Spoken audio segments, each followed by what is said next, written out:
Hello, everyone. Welcome. We're going to get started in just a second.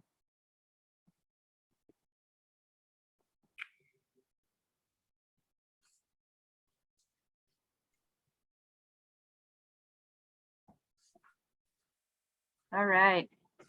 Well, thank you so much for joining us. My name is Maya, and I'm the Assistant Director of Behavioral Insights Group.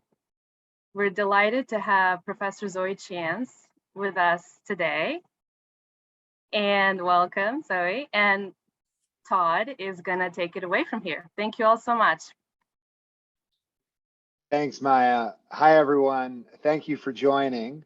I am very excited to introduce our guest speaker, whom I have known for many years, as she has been here in the Harvard community when she got her doctoral, her PhD at the Harvard Business School.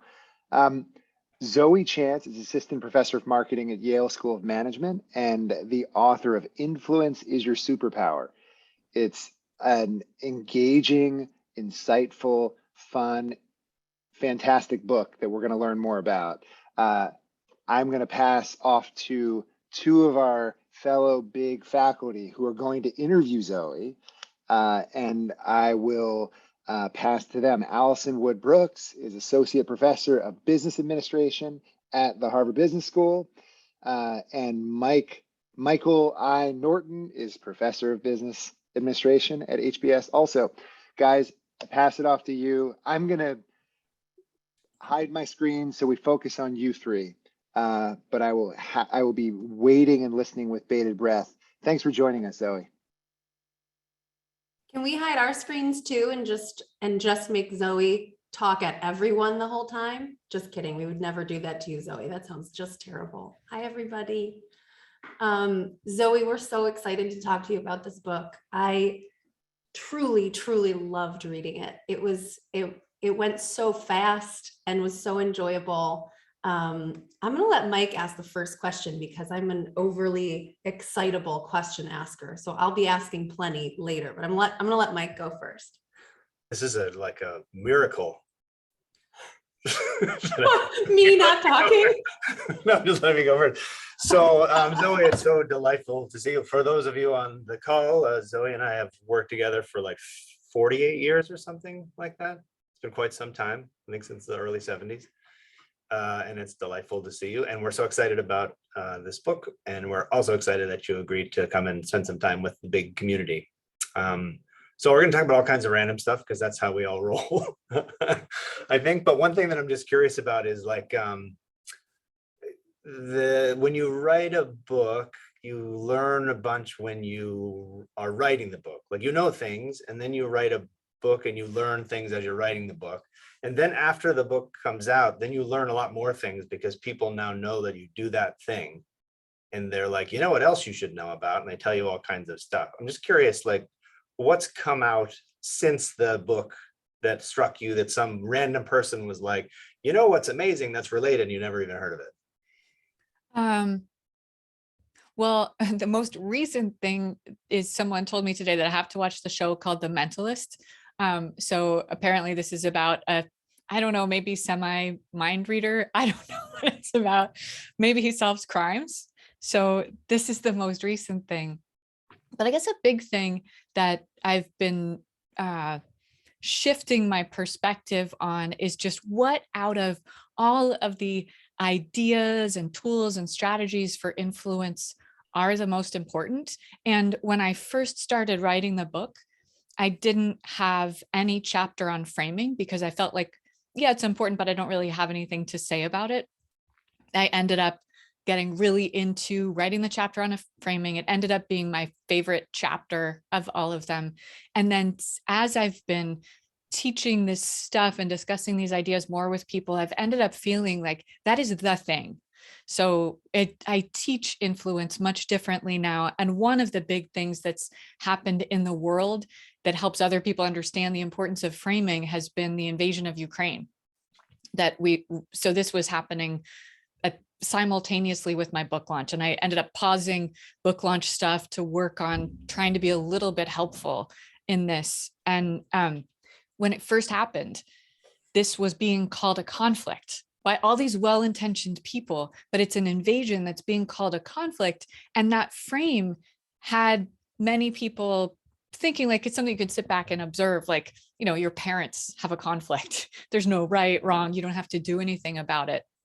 And then a lot of us worked really hard to shift that frame. And this was also one of the things that had me realize how important this is, was just me on social media with my assistant, just going through my own Twitter account and reaching out individually to all of these media and all these journalists who are using that frame of conflict to say, hey, thank you for writing about this. I know that you care, and I do too. You probably don't realize that when you use this frame instead of invasion or instead of war, this is what you're doing. And I probably wrote a couple hundred of those messages, and 30 of them got back and said, thank you so much. We're not going to use that frame anymore. So it's so easy to shift. And of course, Zelensky he's a master framer, besides being a master communicator. And he's managed to frame this situation as not about Ukraine. It is about not even just Europe, but it's about democracy. And democracy is threatened. And I think that's why we see unprecedented support. So that was a specific answer to your question. Also, just want to say hi to everybody. And I'm sure I know a bunch of you who are on here. I can't see your names because it's not set up that way, but it's nice to see you. And I really appreciate Mike and Allison and Todd, you guys inviting me. By the way, for everyone, all three of those people have work in the book that I wrote about, because I'm huge fans of all of them, including some of the other people in the community. But they're some of the people that I respect and admire the most. So just thank you. I really appreciate the stuff that you do, and I really appreciate getting to share it with other people too. I have a clarifying question, which is, since I have you, you said when parents are in conflict, you had some suggestions, but my understanding was that you pretend that everything's fine and you bury that deep inside you. And then 30 or 40 years later, that's correct? That's exactly what I'm saying. Okay, so yes. That's the expert. I got it. So good. I think we all probably have done a good job with that. So until many, many years later. Yeah. Guys, just for those who just tuned in, we're talking to Zoe Chance about her amazing book. I gotta turn it the right way. Influence is Your Superpower: The Science of Winning Hearts, Sparking Change, and Making Good Things Happen. It's loosely follows the structure and content of her amazing course at Yale. One of the things that came up in my mind, and I wonder if you thought about it in the context of your teaching too, Zoe, is that you frame the book around influence, and there have been a lot of books written about influence. And so I guess there's two parts to my question. One, how does it feel to enter a space about influence that so many people have written about and researched about, taught about? What do you feel like your book brings that's unique from what was there already? And then the second piece is, are you sure this book is about influence? Because I study communication, and all the way through, I felt like the book was a lot about communication too. And so where can we draw a line between influence and communication? How do you think about that? Sorry for Allison, so I'm happy to answer your questions, but also you have me curious, and can I bounce that back to you? Because I've never drawn a line between influence and communication. Yeah. So what's your line that has you asking that? Oh man, this is the ultimate dodge, Zoe. You're deflecting my question with a question. I'm happy to talk about it. I'm just really curious, because I really haven't drawn a line between those things, except that influence to me is broader, and it includes things like coercion. It includes behavioral economics that doesn't necessarily have anything to do with words. It's a great question. It's what I was thinking about the whole time I was reading your book, and I think about it a lot because I started at HBS teaching negotiation, which in a way is a course about influence, right? A negotiation is essentially a conversation where two or more parties are working through disagreement to try and reach agreement. And many of the sessions in that course and many of the strategies that people use to try to reach agreement include influence or are related to influence in some way.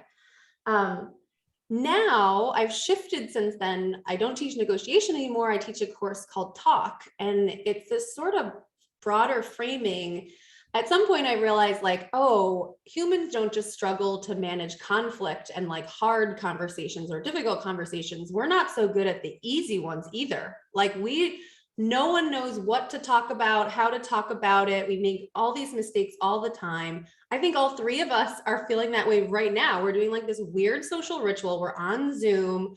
We're supposedly interviewing you, but actually we all just want to have a conversation that at some point somebody laughs or stumbles on some little nugget of anything interesting that like lights up your brain or makes it ping in a new way that makes you feel excited and engaged and connected. So anyway, so my sort of focus on communication over time has grown, and largely I think about sort of like cooperative conversations these days, not just hard ones. And in doing so, I think about sort of the huge array of motives and goals that people pursue. Like, why do we communicate at all? Why do we spend time doing this weird social ritual of interaction?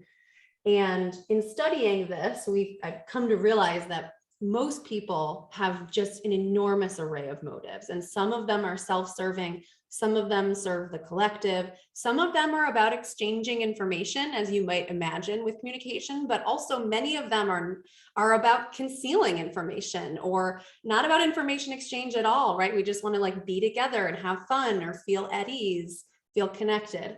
And so in thinking through all of this and sort of this vast array of motives that people pursue, we live in like this very broad, all of these quadrants, right? And to me, influence often lives at the sort of end of this, the sort of more self-serving end of the spectrum. Like you're trying to lure people to either agree with you or to do things for you that, or maybe in the long term will help you. And what I love, so it's like one of these many motives that we pursue when we talk to people. And what I love about your book and you as a person, right? Like your values very much are very on display in the book, is like, yes, we are ultimately looking to satisfy our self-serving motives, but we can do that without being jerks. Like you don't have to be selfish, cold, cruel, unkind, like ever to achieve any self-serving motive. And we can often put others' needs ahead of our own and at the same time achieve those sort of self-serving motives over time. So I see influence as one of many motives on this sort of broader spectrum of communicative goals and purposes. Not to go on too much. It's not my book. Okay, your turn. It's so interesting to hear how you think of influence as a motive, where I think of influence as a process. And I think that's partly why we have just a little bit different approaches, even though we share very similar values, and we get really excited about similar kinds of work and topics. To bring this actually back to framing, because now my brain is just obsessed with framing. Influence and communication I see as being very overlapping, although influence is a little broader. Like, for example, when you're wanting to persuade someone of an idea, say you bring a group of people into a room, if you feed them, it influences them. If you have the temperature hot or cold, it influences them, right? So there are lots of influences that aren't specifically related to communication, but clearly communication is the main way that we do this. But when I chose the frame of influence, when I was creating this class, I could have easily taught a whole class on communication. And it's interesting, Allison, that you choose your class to be called, and book, I think too, to be called Talk. It's different. It's a different frame from communication. In the world of business, the comms department is not a very exciting department. The communication field is not a very exciting field. I come from the field of marketing and then also sales. I was a brand manager for Barbie before I came to academia. And even the whole field of marketing doesn't get other people excited. Like, I'm embarrassed sometimes to tell people that I'm in a marketing department, and they have the same kind of reaction that you talk about, Allison, like, oh, you just want to put your hand in my pocket, or you just want to teach other people to put your hand in my pocket. But it's fundamental psychology. And even though influence in general can have this like sort of factor for people. And when I ask people about their reaction to influence, but especially influence tools, and then especially especially influence tactics, they're like, ooh, yuck, greedy. I don't want to be any part of that. What happens is that those of us who feel this way, and we'd never want to be in sales, we don't want to be pushy, we don't want to be manipulative. If we shy away from studying the science of influence and what it takes to move another person and influence with intention and motive their thoughts or their behavior, then if we don't learn to do it, if we don't try to do it, we're leaving the whole world in the hands of the power hungry people who do. And I feel very strongly about that. So that's why I'm teaching this stuff, writing this stuff. And the book that's called now Influence is Your Superpower was originally called Influence for Nice People. And our agent, we share a mutual agent, actually, Allison and Mike and I. She's fabulous. If you're writing a behavioral science book, ask one of us and we'll connect you with Allison. She's from Canada, and she used to joke with me that my book should be called Influence for Canadians. It's for people who don't want to take up too much space. They don't want to bother people. And anyone can make use of it, but there weren't a lot of books for us on influence. There were plenty of books on sales and marketing, but not a lot of books on, okay, how do you, as a nice, well-intentioned person, and maybe someone whose your motives don't have to be selfish, they're intentional. But like for me with the book, I feel the best thing I can do is help out to whatever degree I can with climate change. So I work with organizations and people who are working on it, but I'm also donating half my profits from the book to 350.org and other organizations that are working on the climate crisis. So this is how I'm using my influence. And I really want to shift that perception to the degree that I can about how people think about influence. There's a very moving anecdote in the book towards the end where you're in a car with your friend Marie. And the line that sticks out to me, I'm just building on what you were just saying. The line that stuck out to me is like, you're even and you were possibly being abducted by, people abroad. They're stuck in this car, the door handles are gone from the doors, and you realize like, oh my God, I think I'm possibly being abducted. Yeah, I do think they were sex traffickers. Yeah. We were 16. Yeah. And there's this line where you are like, I didn't, even when I knew cognitively, realize that I'm like possibly being sex trafficked right now, like I still feel like I need to be polite to these people. And thankfully your friend Marie was like, screw that, and starts screaming, like drops it all, and is like turns into like a wild animal that they can't have in the car. But I think when you were talking about it, I just think there are a lot of people out there who are really kind and nice, but and it's sort of like, at what cost? Like, when do you draw the line, and when do you trade off and sacrifice sort of like other motives that also matter possibly a lot more in service of maintaining that, like not taking up too much space, being small, being polite.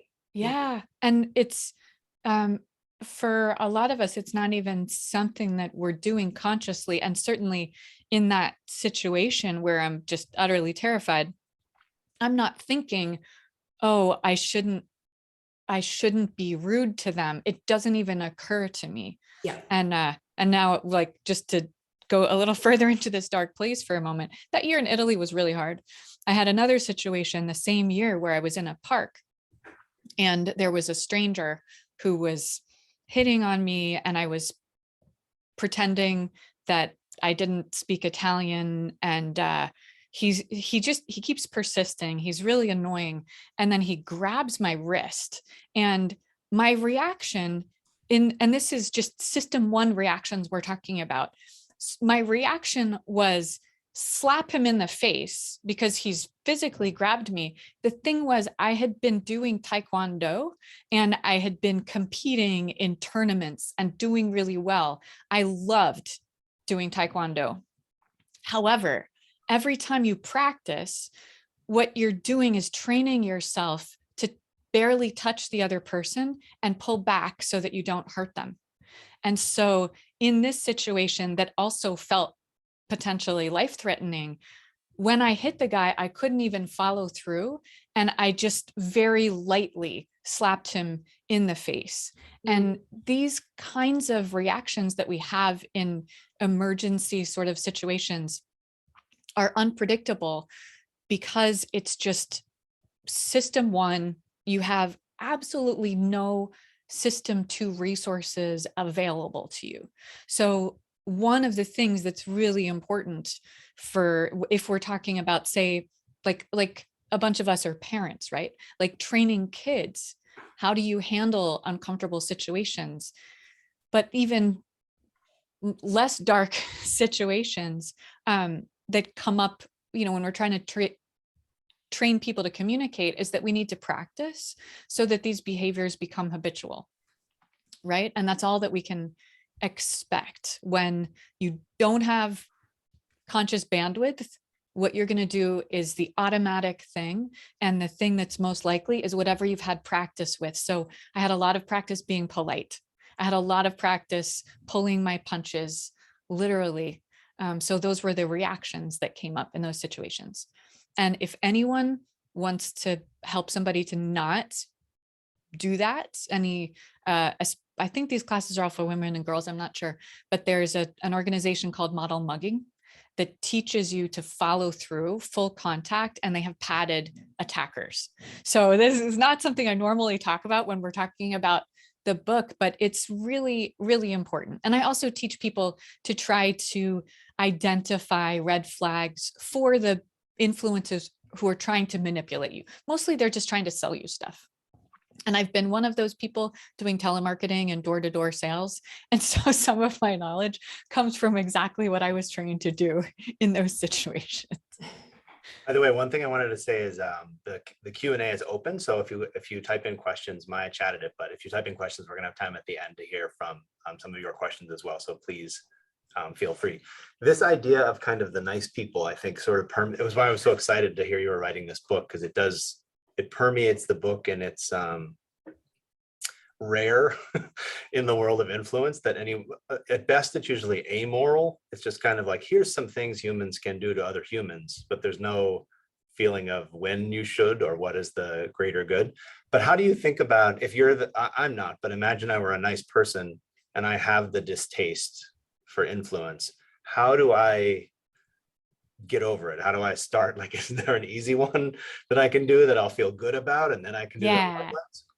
Yeah, probably. So I guess I'll share I know. No. I want to share two tools so that everyone on the call can leave with a couple of things, at least a couple that are practical, actionable, and you can take this away and be more influential yourself as a result of this conversation.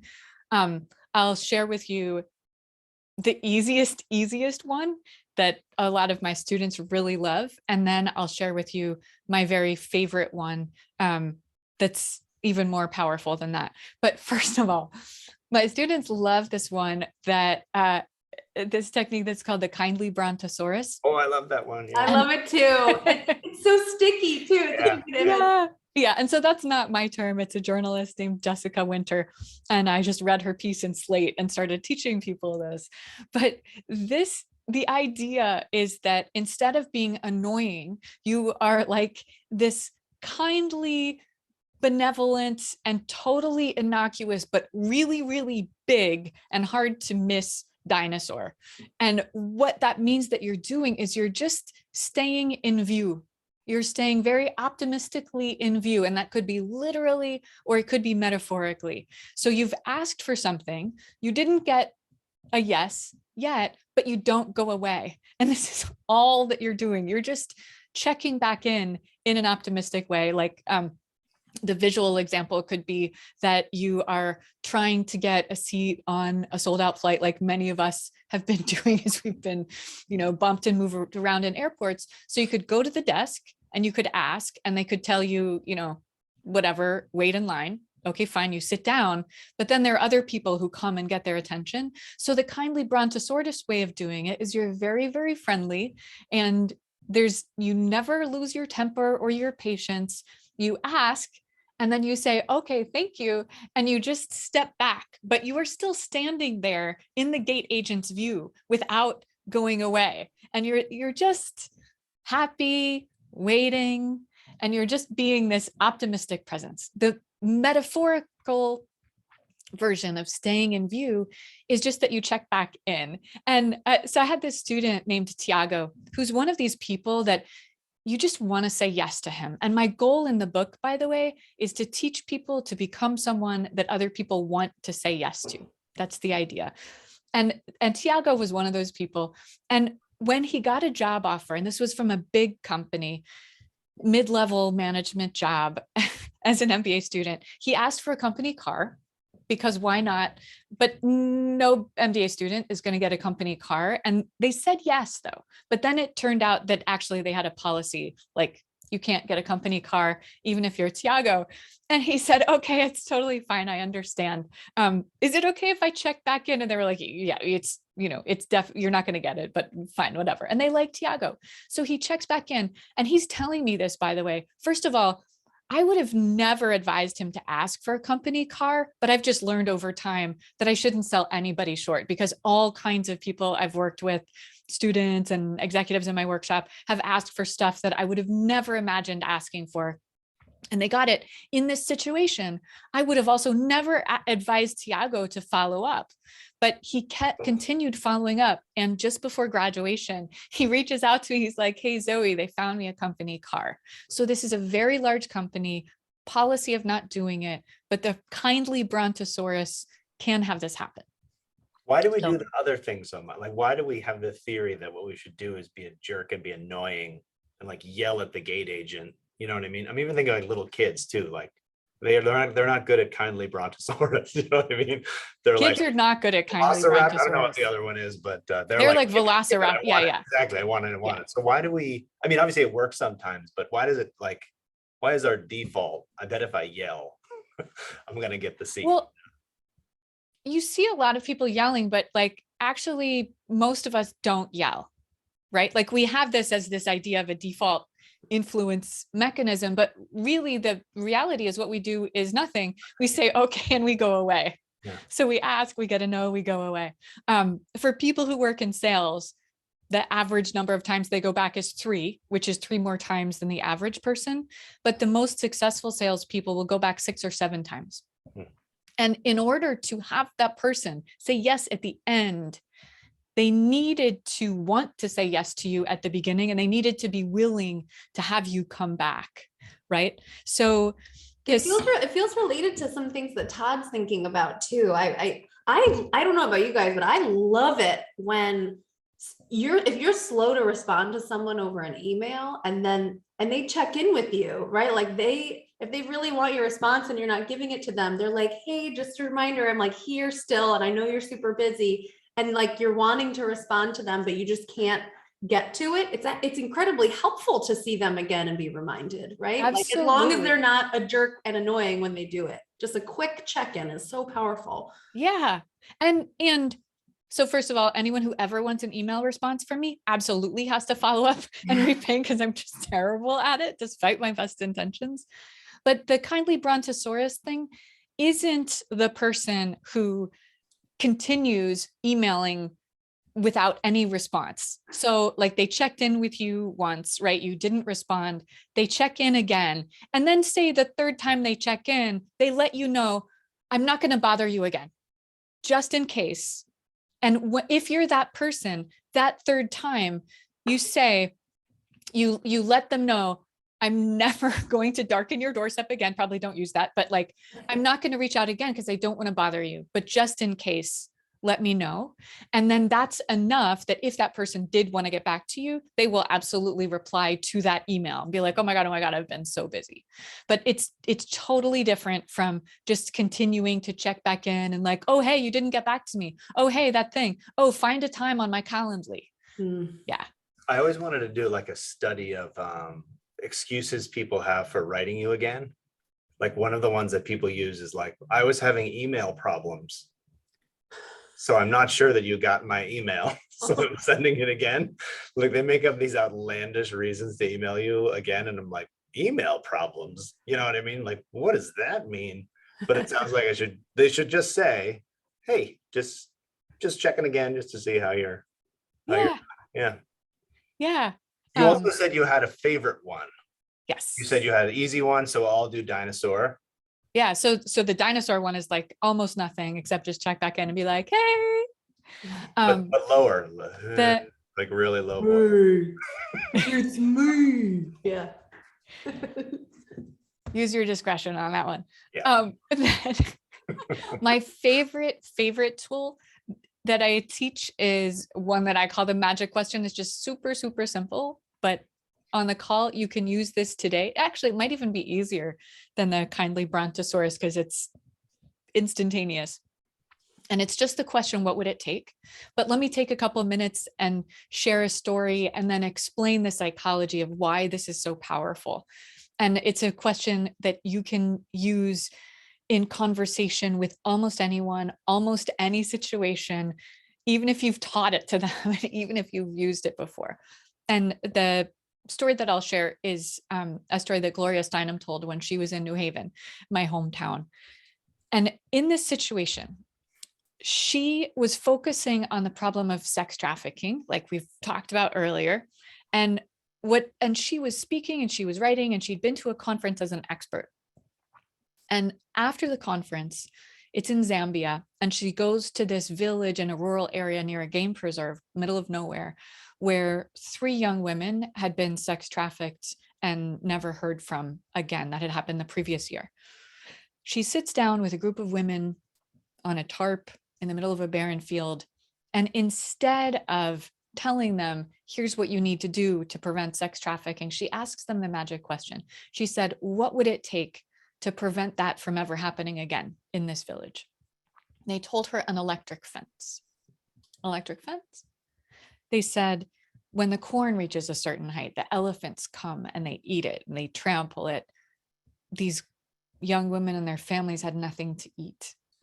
Our neighbors and our families, we don't have anything to sell at the market. We have no money to send our kids to school. And Gloria Steinem says, okay, listen, if I raise the money, will you clear the field and build the fence? They say, yes, she does. And the way she tells it, she comes back a few years later and there's a bumper crop of corn and nobody has been sex trafficked from that village since they got the fence. Now, the magic question, first of all, is respectful. So you're acknowledging they're the expert in their situation. You're not. They will so often know things that you could never guess, like that this is not just a sex trafficking problem. It's not even just a poverty problem. It's a human wildlife conflict problem in that village. And my favorite thing about this, though, besides how often you get an answer that's easier even than you would have expected, my favorite piece about this is that what happens is if that person does give you a roadmap, like little trail of breadcrumbs, they have implicitly committed to supporting whatever that outcome was that you were aiming for. So my interpretation of the electric fence story is that it wasn't the fence that prevented sex trafficking in that village, but it's the women who asked for the fence and said that that's what it would take. They would make sure that none of their villagers were sex trafficked. And by the way, just a happy little coda is that those women who met for the first time that day ended up meeting again and again, and including the women from the neighboring village. They created a chicken farm and a tailoring operation, and they call their group Waka Simba. Apparently it's still going on. Awesome. I saw there's the use the word respectful too, which I think is often lost on. And I mean, this is the Behavioral Insights group. I think one of the mistakes we all make in our research is we think we know better. You know, we go into whatever context and we're like, you know, it'll work. And we have some stupid idea, either based on something that works somewhere else or just some stupid idea. I saw Esther Duflo give a talk a few years ago, Nobel Prize winning. And someone was like, how did you come up with that idea for an intervention? And she was like, we asked them. It was just this very humble but brilliant insight, right? Which is just like, what would help you, you know? And yeah, let's do that. Let's try that. So much of the work in our field is about how people don't know what influences them, and it makes people sound really stupid. And I think it's easy for us as behavioral researchers to get arrogant, thinking that we understand people better than they do. And there are all kinds of average psychological forces that in general might be influencing people that we do understand better than they understand. But every single individual person is the expert on their individual life and obstacles and preferences. And we're not. And when you ask a question like the magic question that is respectful and curious, and you're showing that you are potentially open to their influence too, you're reframing the whole relationship from this pressure situation to collaborative problem solving. And people love that. So anyone using the magic question, you can use it in any context with anybody. It's a great question to substitute for constructive criticism. You're just asking, what would it take to have a good outcome, instead of why do you suck at this particular thing?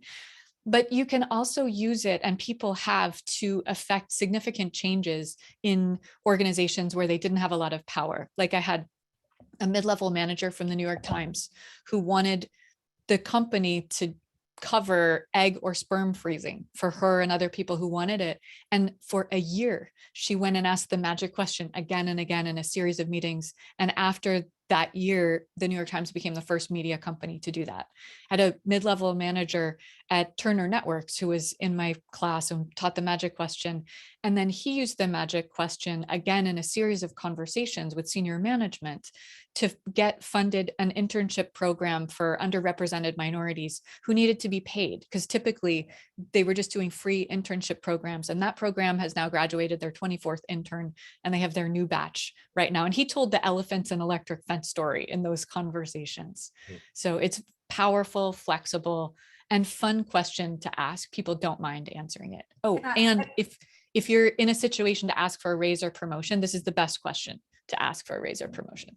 Can I ask you the magic question, Zoe? What would it take for you to feel like this book is a success? What does success look like to you in terms, and maybe it's tied in with your course too. What would it take for you to feel like, wow, I'm really glad that I did this? I think this webinar, wouldn't it just be what you could have hoped? So I'll share the moments that I felt most like, oh, wow, this is really a thing. But the reality is that just finishing it and putting it out there, it was already worth it. And I felt so blessed to get to share my life's work with a bunch of people. And my hope for the future is that I'll get to share it widely in the climate activism world and be able to help more there. But the moment when I felt like, holy crap, this is happening, was when I was in Tunisia, where the book hasn't been published. And most people I know don't even know what continent Tunisia is on. And I was getting my lashes done in this one-person lash studio. And I had signed up on Google, and the lash artist, when I come in, she's like, I was wondering if you were the Zoe Chance.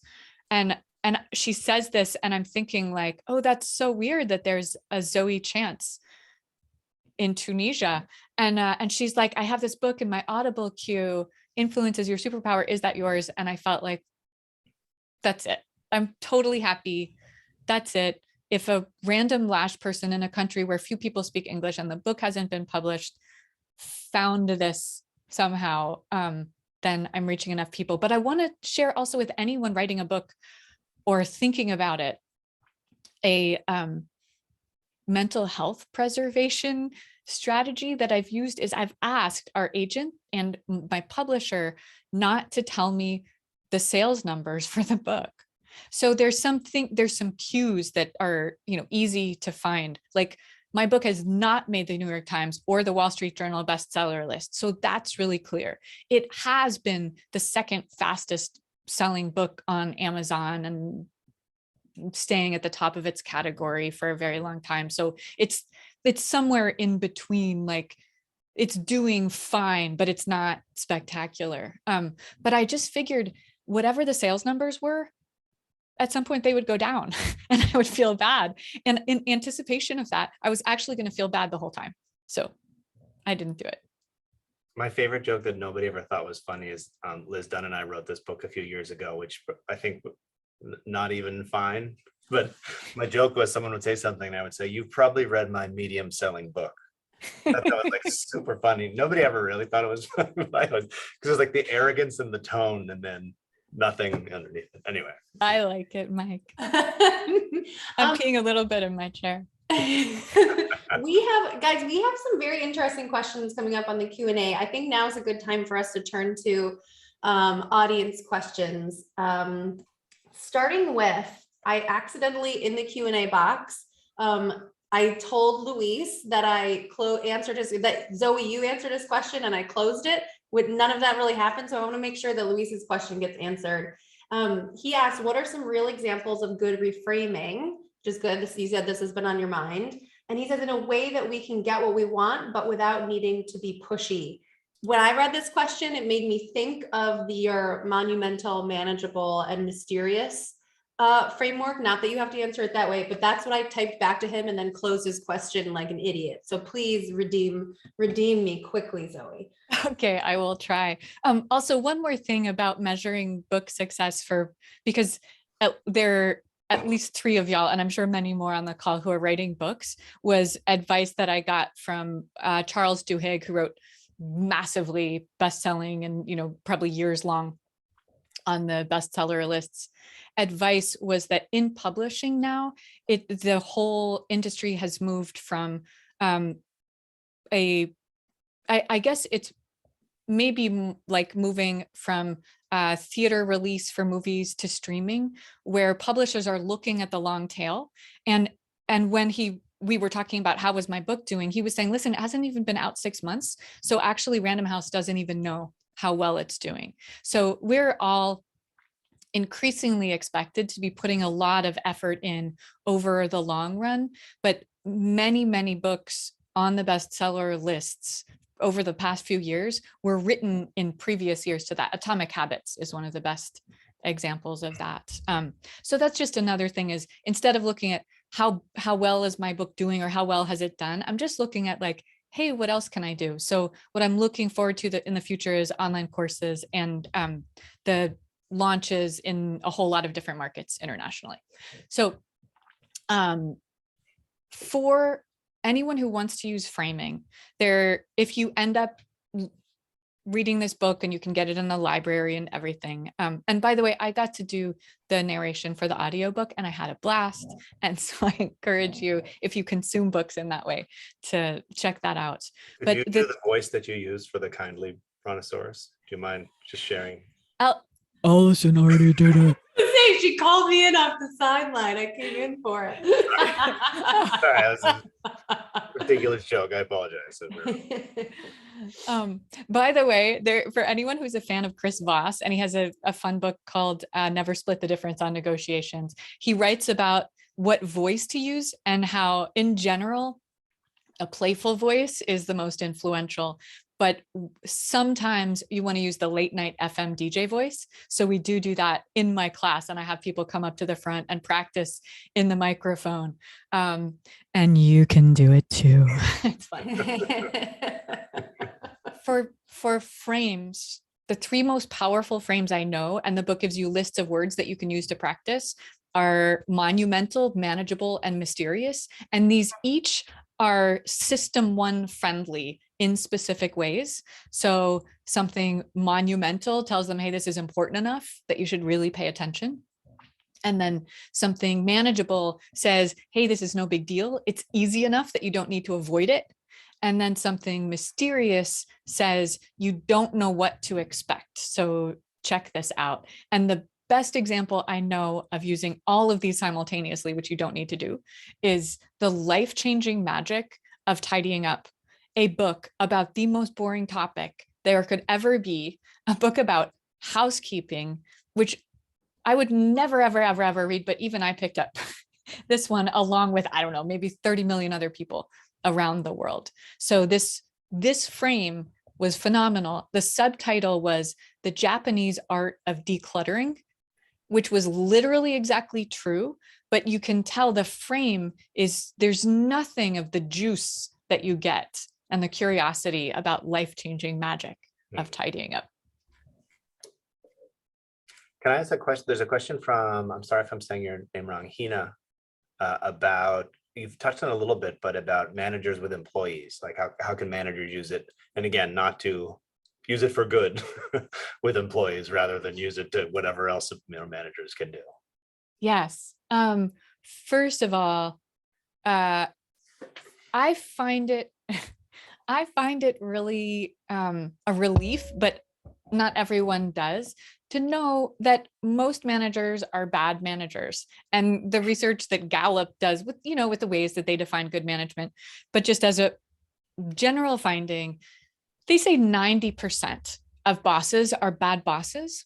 And what that means to me is, first of all, I'm a bad boss, but second of all, I'm in really good company. Third of all, more importantly, that employees need to be responsible for managing their relationship with their boss. And that includes when you're the boss, you need to let your, I believe, you need to let your employees know, hey, this is how to manage your relationship with me. And you need to be in charge of letting me know what your priorities are, what you're working on, and checking in with me so that you as the manager aren't expected to be hovering over their shoulder, and you are in no danger of being a micromanager. So you can put together templates for weekly check-ins and things like that that will help you. But this is a really big one. The second really big thing is when I ask people about their worst boss ever, and you could think about your worst boss ever, and if you chose 3 characteristics that made that person your worst boss ever, my hypothesis is that they would fall into the same 2 buckets that almost everyone's have so far, with the hundreds, or I don't know, maybe even thousands of people I've been asking this question. And the ways to be a bad boss are to be incompetent or to be disrespectful. The vast majority of the characteristics of hated bosses fall into the disrespectful bucket. It is so freaking hard to get competent, but it is really freaking easy to express more respect. So as a boss, the low-hanging fruit is, what do I do to be respectful? To be respectful of this person's time, be respectful of their autonomy and freedom, be respectful of their values and their ideas. And, we could talk about it, but you know a lot about that already. And you could ask them also. Tony Mayo, who's a professor here, does this, which I've used as well. It's this best boss, worst boss exercise in class. And it's kind of the opposite of the worst boss, but best boss, you just say, what are words that describe your best boss? And 99% of the words are emotional and relational. Occasionally someone will be like smart, but really everything is about how the person made you feel. It's just stunningly, and this is like Harvard MBA students who people have a lot of stereotypes about, but even Harvard MBA students are like, yeah, that my best boss was someone who respected me and actually cared about me as a person, Yeah, absolutely. Yeah, this is related to Tiziana Casciaro's work on the lovable fools and incompetent jerks also. And we say that we want to hire or promote or work with, if we had to choose, a competent jerk, but the reality is that when we do choose, we always choose the lovable fool. Certainly that explains this call. I was going to say, I'm happy to be with you, lovable fool. I have a question. Let's see. This is from Douglas Dowell. Thank you, Douglas, for your question.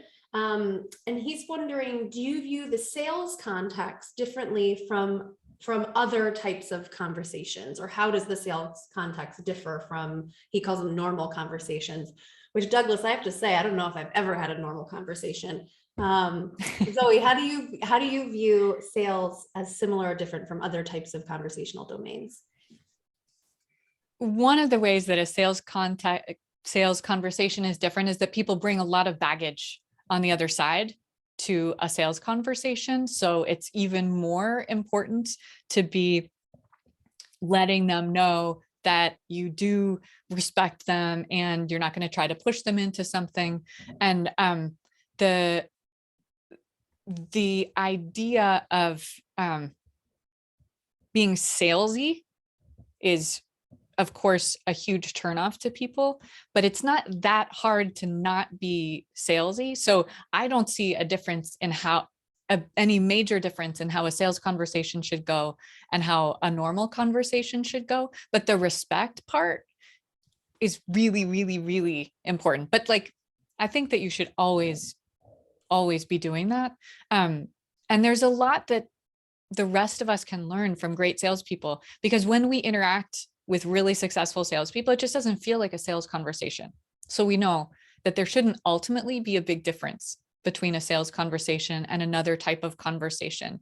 And when you're being sold to by a really successful or talented salesperson, they will say, so, they'll ask you questions like, so how does that sit with you? What do you think of that? Is this something that we should follow up on? Would you like to hear more about that? And so it's leaving it in your court to say, yes, I am interested, or no, I'm not interested. And then when you have said clearly, no, I'm not interested, then they'll also leave you alone. By the way, I wish everyone had the chance to work in sales and face rejection and get the resilience that's built from having those conversations over and over. Oh yeah, you had a very visceral description of your development in sales in the book, where you're talking about going to door and the like really profound anxiety of doing the first couple doors, and then you're like, you know what? They said no, I didn't die. It's gonna be okay. It's all right. It's so terrifying. An exercise that we do in my class now, besides that we do a rejection challenge where you go out and try to get rejected, and which is fun and its own little piece of magic and the kinds of things that you learn. We also do a cold calling challenge where we do fundraising for scholarships. And it's so scary. It's so terrifying for people to be calling strangers and asking for money, even though in this case they're alums. So they're inclined to be more friendly than other people. I've had multiple students tell me they almost didn't take the class because of this. So I'm sure I have lots of students who haven't taken the class and they just didn't tell me about it.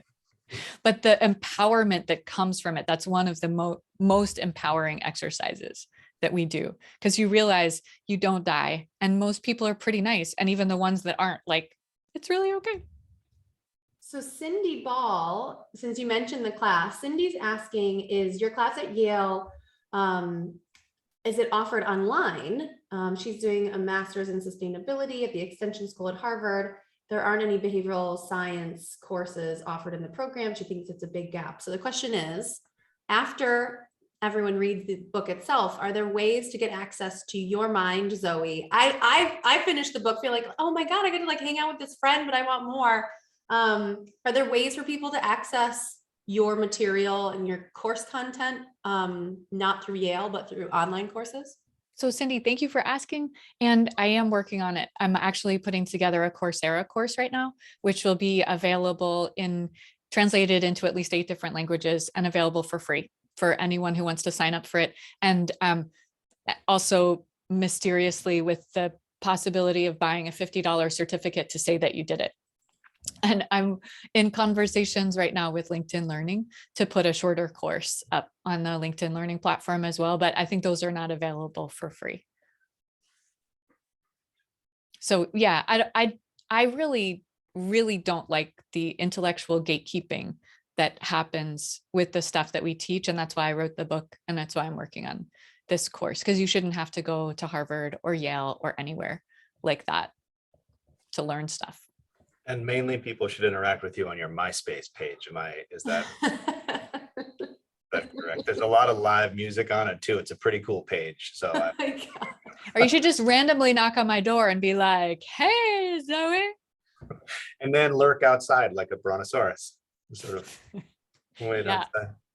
Are there things, Zoe, that we didn't ask you that we should have? That was gonna be my question. That's my magic question. Sorry. Come on. I knew you were gonna say it. I like, this has been a really fun conversation for me. I hope that it's been helpful for other people. And I just want to invite anyone on the call who's not connected with me to say, like, hey, let's be friends. We can be friends virtually, or really, you can connect with me on LinkedIn or Twitter. Please don't knock on my door. I will call the police. But thank you. No, I'm not going to call the police if you knock on my door. I'm just going to show up in my bathrobe and be like, "Ooh." And you'll meet my cat. Amazing.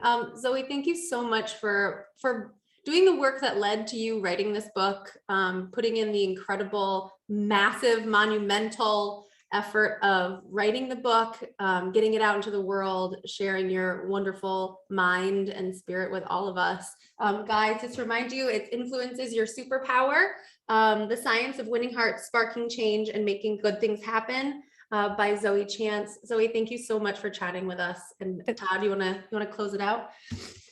Yes, thank you. Thank you guys. This was really fun. I learned a lot in addition to what was in the book. This was I learned about the future of book sales being long-tailed, but also Zoe, your idea of the intellectual gatekeeping that we do is spot on, and I hope that these kind of talks are useful in advancing that, and that's sort of what we hope with Behavioral Insights Group also. In the spirit of that, our next talk is with Cass Sunstein on Wednesday, July 27th at 4 p.m. Eastern. To learn more about that, you can follow us on our Twitter page at Harvard Big. And this recording will also be posted on our Twitter page at Harvard Big. And we are setting up a YouTube channel, which this will be featured in as soon as we figure out how to make YouTube channels work, which we're struggling with. Can you forward a challenge onto Cass? I think we'd all like to hear Cass's kindly brontosaurus voice, actually. Sure. Yes. I'm just exerting my influence for good here, Todd. Great. Yes. Not this week, Todd. I bet Cass will have written another book by next week, so you can just ask him in the following week's book chat. Notice I did not even describe what topic it was on, because it depends what he writes between now and then. Which of the books between now? Just kidding. It is a 15 years after Nudge was written, rethinking whether the impact it's had and the influence it's had, both in policy and social welfare and the sciences. But this book and this conversation were fantastic. And Zoe, thank you for writing it, and thank you for joining us. Folks, buy it, read it, give it to your family members and friends. I highly recommend it, and we'll send out the link, the Amazon link, so you can buy it. Thanks, guys. We're at time. Good to see you. Thank you, Zoe. Bye, Zoe. Thank you so much, everybody. You're the best. Bye. Bye.